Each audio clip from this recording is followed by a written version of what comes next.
Well, we very much focus on executive pay. And of course, if you're an executive, the CEO is top of the house. So that's always the one area of compensation everyone wants to or seems to focus on. Know that many of our participants in the database are publicly traded organizations.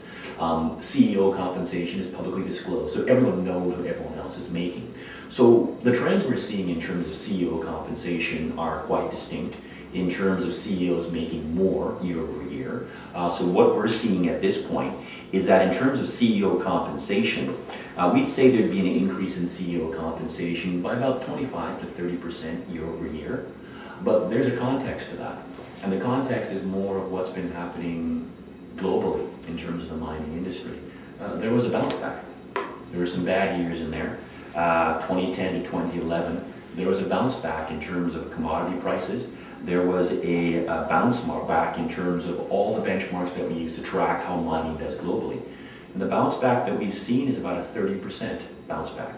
That's also translated into a 30% increase in the value of these miners, market capitalization. So how you measure things, which is the share price of the actual organization times the number of shares they have outstanding. It's a pretty simple way to figure out how much you're worth. So we've seen that the value of these organizations have gone up.